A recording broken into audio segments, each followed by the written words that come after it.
দ্বিতীয় আসমান আরো বড়, তৃতীয়টা আরো বড়, যত উপরে ঊর্ধ্বাকাশের যত কাহিনী একটার চেয়ে একটা বড়, এরকম 7টা আকাশ। তার উপরে সিদরাতুল মুনতাহা, বর্ডার এরিয়া। তার উপরে লা জামান লা মাকান, ওইখানে সময়ের হিসাব নাই, স্পেস নাই, সময় নাই। কারণ আল্লাহর সময় দিয়ে বাঁধা যায়?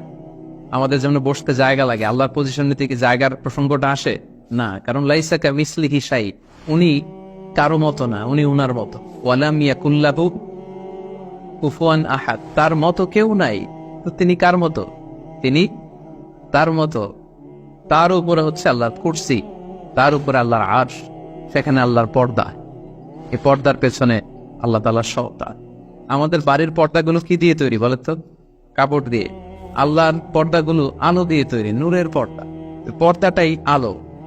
এজন্য সাহাবারা জিজ্ঞেস করেছিলেন, ইয়া রাসূলুল্লাহ হাল রাআইতা রাব্বাক, আপনি কি মেরাজের রাতে আপনার রবকে দেখেছিলেন?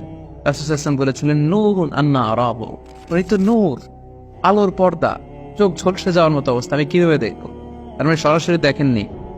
আল্লাহ তাআলার সাথে সিক্রেট মিটিং হয়েছিল, কনভারসেশন হয়েছিল, কথাবার্তা হয়েছিল। তার উপরে হচ্ছে আরশ। ওই আরশের ছায়ার নিচে কিয়ামতের ময়দানে আল্লাহ তাআলা 7 শ্রেণীর ব্যক্তিকে স্থান দিবেন। কয় শ্রেণীর? 7 শ্রেণীর ব্যক্তিকে স্থান দিবেন। যে দিনটা হবে 50,000 সানা মিম্মা তা'উদ্দুন, 50,000 বছরের সময় একটা দিন, কিয়ামতের দিন। 50,000 বছর। মানুষগুলো সব হয়রান হয়ে যাবে। ইউহশারুন নাসু ইয়াউমাল কিয়ামাতি হুফাতান উরাতান মুশাতান গুরলা। রাসূল সাল্লাল্লাহু আলাইহি ওয়াসাল্লাম বললেন, প্রতিটি মানুষ হুফাত, কারো পায়ে জুতা নেই। আমাদের প্রত্যেকের জুতা আছে না আজকে? সেদিন জুতা থাকবে না। উরাতান, নেকেট, উলঙ্গ। গাড়ি নাই, কিছু নাই, ঘোড়া নাই। গুরলা, জন্মদিনের পোশাকে সবাই পাগলের মতো। আমাদের আসে বলেন, ইয়া রাসূল, এটা কেমন কথা? কারো গায়ে যদি ড্রেস না থাকে তো সবাই লজ্জা পাবে না? একে অন্যকে দেখে হাসাহাসি করবে না? আল্লাহ রাসূল সাল্লাল্লাহু আলাইহি ওয়াসাল্লাম বললেন, লিকুল্লি ইমরিইম মিনহুম ইয়াওমা ইদিন শাআনু ইউগনি। আয়েশা, সেদিনটা এত ভয়ঙ্কর হবে যে অন্যের কি অবস্থা এটা চিন্তা করতেই সে ভুলে যাবে। নিজের অবস্থা নিয়ে এত পেরেশানিতে সে থাকবে, ঘর্মাক্ত, ক্লান্ত, শ্রান্ত, পেরেশান। সূর্যটা একেবারে মাথার কাছে চলে আসে। সূর্যের তাপে মাথার মগজগুলো গলে নাকের ছিদ্র, কানের ছিদ্র দিয়ে বেয়ে বেয়ে পড়বে। জিহ্বাটা কুকুরের মতো বেরিয়ে আসবে সামনের দিকে। মানুষ হাঁপাতে থাকবে, দৌড়াতে থাকবে, ক্লান্ত শ্রান্ত, কেউ কাউকে চেনে না। ইয়াউমা ইয়াফিরুল মারউ মিন আখিহি ওয়া উম্মিহি ওয়া আবিহি ওয়া সাহিবাতিহি ওয়া বানিহি।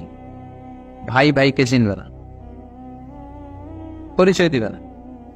মা ছেলেকে দেখে পরিচয় দিবে না, বন্ধু বন্ধুকে দেখে পরিচয় দিবে না। সবাই ইয়া নাফসি ইয়া নাফসি। ওই ভয়ঙ্কর দিনে আল্লাহ তাআলা 7 শ্রেণীর লোককে তার আরশের নিচে ছায়া দিবেন। আমরা কি চাই না যে আমরা ওই 7 শ্রেণীর অন্তর্ভুক্ত হই? আমরা আল্লাহ তাআলার কাছে কামনা করি আমরাও যেন সেই 7 শ্রেণীর অন্তর্ভুক্ত হয়ে সে ভয়ঙ্কর দিনে আল্লাহ তাআলার আরশের নিচে ছায়া পেতে পারি। আরো জোরে আমরা সবাই পড়ি আমিন। ওই 7 শ্রেণীর ব্যক্তিদের মধ্যে প্রথম শ্রেণী হচ্ছে ইমামুন আদিল, ন্যায়পরায়ণ শাসক, the just ruler, the just king. যেই বাদশাহ, যে শাসক, যে কিং তার প্রজাদের প্রতি ন্যায়পরায়ণ ভাবে বিচার করে, ইকুয়ালি ট্রিট করে সবাইকে, কারোর উপর জুলুম করে না। কারণ আল্লাহ তাআলা জুলুম পছন্দ করেন না। আল্লাহ কি কারোর উপর জুলুম করেন? কিয়ামতের দিনের বিচারে তিনি কারোর উপর জুলুম করবেন?